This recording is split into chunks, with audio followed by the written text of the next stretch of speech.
Everyone, UPSC aspirant के लिए history एक ऐसा सब्जेक्ट है जो या फेवरेट होता है या सबसे ज़्यादा कंफ्यूजिंग।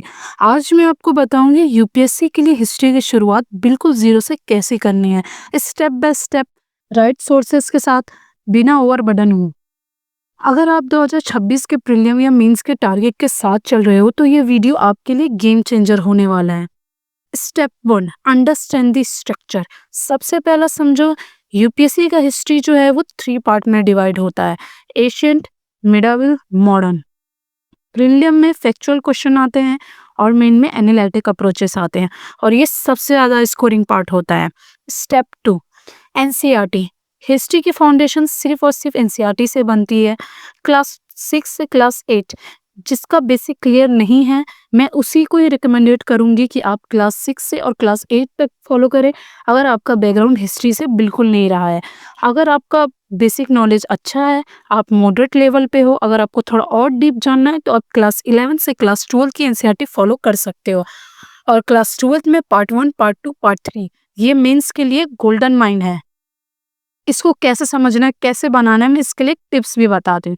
एक नोटबुक बनाओ पर्टिकुलर जो ओनली हिस्ट्री का हो, उसमें टाइमलाइन फॉर्मेट नोट में लिखो, जैसे कि 1857 revolt, causes, leader, impact, timeline memorisation revision के लिए इजी होता है। स्टेप 3, स्टैंडर्ड बुक को रेफरेंस करो। जैसे कि डायरेक्ट हमको स्टैंडर्ड बुक पर नहीं जाना है, पहले एनसीईआरटी को फॉलो करना है। अगर आप स्टैंडर्ड बुक फॉलो कर रहे हैं तो इसमें सबसे बेस्ट सोर्सेस, एशियंट के लिए आर.एस. शर्मा, मिडाविल के लिए सतीश चंद्रा, मॉडर्न के लिए spectrum brief history of modern India, ये तीनों बुक हिस्ट्री के लिए बैकबोन है। Step 4, current affair and integration. History static subject है पर यूपीएससी में करंट कनेक्शन मैटर करता है। Example, UNESCO heritage site, recent archaeological discovery, anniversary, ये सब प्रीलियम में आ सकते हैं। सो डेली न्यूज़पेपर या मंथली मैगजीन में कल्चर और हिस्ट्री इन न्यूज़ सेक्शन जरूर पढ़ें। सबसे इंपॉर्टेंट, प्रैक्टिस एंड रिवीजन।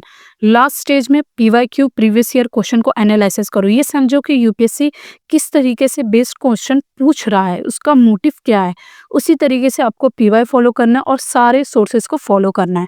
जैसे कि मैं आपको रिकमेंडेड करूंगी यूपीएससी का ऑफिशियल वेबसाइट, आप उस पर जाके अगर क्वेश्चन लेते हो और उस पे से सॉल्व करते हो तो वो ज़्यादा परफेक्ट होता है। उसके बाद कंक्लूजन पे अगर मैं आपको थोड़ा सा टिप्स देना तो चाहूँ तो ये बोलूँगी, हिस्ट्री एकदम स्ट्रांग नहीं होती सबकी, ये एक प्रोसेस है। एनसीईआरटी फाउंडेशन बनाओ, स्पेक्ट्रम को इतना पॉलिश करो और पीवाईक्यू के मास्टर बनो। अगर आप कंसिस्टेंटली 1 घंटा डेली हिस्ट्री को दोगे तो 3 महीने में आपका पूरा स्टैटिक क्वेश्चन कवर हो जाएगा। सो स्टार्ट टुडे और याद रखो, history repeat it's your self but success repeat only for those who prepare for it. अगर आपको ये वीडियो हेल्पफुल लगी तो अपने दोस्तों को ज़रूर शेयर करना। अगर आपको इस वीडियो के रिगार्डिंग अगर और कोई डाउट है तो आप मुझे कमेंट में ज़रूर बताना, मैं आपको उसके रिगार्डिंग भी और वीडियो आपको बता दूंगी।